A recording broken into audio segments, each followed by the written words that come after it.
Terima kasih Anda masih bersama kami di Sapa Indonesia Malam. Saya Cynthia Rompas. Saudara, vonis hukuman yang dijatuhkan kepada terdakwa korupsi timah Harvey Muiz menimbulkan polemik di masyarakat. Banyak kalangan yang menilai vonis yang dijatuhkan terlalu ringan untuk kasus korupsi yang merugikan negara hingga 300 triliun rupiah. Presiden Prabowo sebelumnya sempat menyindir vonis ringan yang diberikan kepada terdakwa korupsi. Dari 10 terdakwa kasus korupsi timah, semuanya mendapat vonis lebih ringan dibandingkan dengan tuntutan jaksa. Pertama saudara, ada Harvey Muiz. Ia dijatuhkan vonis 6 tahun 6 bulan penjara dengan denda 1 miliar rupiah.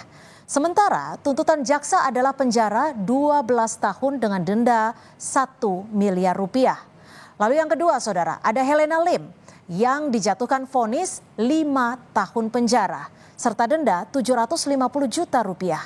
Sedangkan tuntutan jaksa adalah penjara selama 8 tahun dengan denda sebesar 1 miliar rupiah. Selanjutnya yang ketiga saudara, ada Mohtar Riza Pahlevi yang menjabat sebagai Direktur Utama PT Timah Tbk periode 2016 hingga 2021. Dirinya divonis 8 tahun penjara dengan denda 750 juta rupiah. Sementara tuntutan jaksa adalah 12 tahun penjara dengan denda 1 miliar rupiah. Kasus korupsi timah belakangan ini menjadi sorotan karena menyebabkan kerugian negara tidak tanggung-tanggung sebesar 300 triliun rupiah, termasuk kerusakan lingkungan. Angka ini menempatkan kasus timah menjadi kasus korupsi dengan kerugian negara terbesar di Indonesia. Dengan nilai kerugian negara sebesar 300 triliun rupiah, vonis tertinggi hanya diberikan kepada Mohtar Riza Pahlevi selaku Dirut PT Timah dengan vonis 8 tahun penjara. Sementara itu untuk kasus korupsi Duta Palma Group yang merugikan negara sebesar 78 triliun rupiah, terdakwa Surya Darmadi yang sempat buron divonis 16 tahun penjara.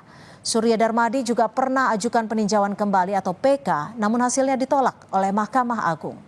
Dan yang ketiga ada kasus korupsi proyek BTS 4G yang meraup kerugian negara sebesar 8 miliar rupiah. Turut melibatkan mantan Menkominfo Johnny G. Plate, ia akhirnya divonis 15 tahun penjara. Dengan perbandingan antara kerugian negara dan vonis yang diberikan kepada terdakwa korupsi tersebut, apakah bisa dianggap adil bagi masyarakat dan negara? Kita akan bahas usai tayangan berikut.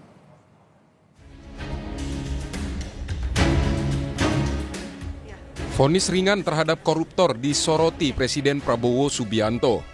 Memang Presiden tak menyebut apa saja kasus korupsi yang menurutnya ringan.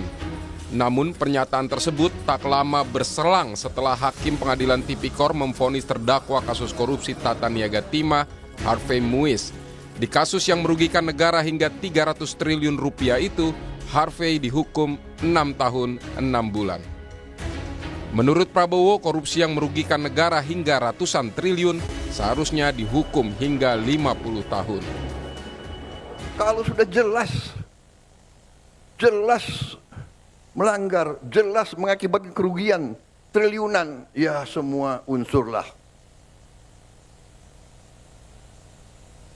Terutama juga hakim-hakim, ya vonisnya jangan terlalu ringan lah.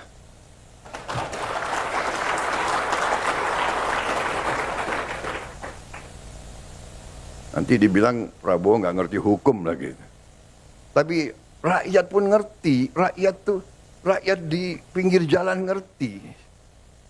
Ngerampok triliunan, kalau triliunan, ratusan triliun. Jaksa Agung naik banding nggak? Naik banding ya? Naik banding. Vonisnya ya 50 tahun begitu kira-kira itu. Menteri Hak Asasi Manusia Natalius Pigai kecewa atas vonis yang diberikan Majelis Hakim Pengadilan Negeri Tindak Pidana Korupsi Jakarta Pusat kepada terpidana kasus korupsi timah Harvey Muiz dan Helena Lim. Menurutnya koruptor adalah juga pelanggar HAM. Namun dia menegaskan pemerintah tak bisa mengintervensi lembaga peradilan. Ada keprihatinan yang kita harus mengungkapkan. Saya harus menyampaikan ada sebuah keprihatinan ketidakpuasan di publik. Oleh karena itu ya harus memberikan punishment atau hukuman itu juga harus sesuai dengan perbuatan yang diterima. Kami menghormati proses peradilan yang berlangsung dan para hakim yang memutuskan. Tentu kami menghormati ya independensi dan integritas mereka. Dalam kasus timah yang merugikan negara hingga 300 triliun, para terdakwa mendapat vonis lebih ringan dibandingkan dengan tuntutan jaksa. Misalnya Harvey Muiz, ia dijatuhkan vonis 6,5 tahun penjara, sementara tuntutan jaksa adalah penjara 12 tahun. Lalu ada Helena Lim yang dijatuhkan vonis 5 tahun penjara, sedangkan tuntutannya 8 tahun. Riza Pahlevi yang menjabat sebagai Direktur Utama PT Timah Tbk periode 2016-2021 divonis 8 tahun penjara, sementara tuntutan jaksa 12 tahun penjara. Kepala Pusat Penerangan Hukum Kejaksaan Agung Harli Siregar membantah bukti-bukti yang diajukan jaksa dalam kasus korupsi 300 triliun rupiah PT Timah lemah. Menurutnya bukti yang diajukan sudah linear dengan tuntutan, tetapi ada subjektivitas hakim dalam memutuskan perkara.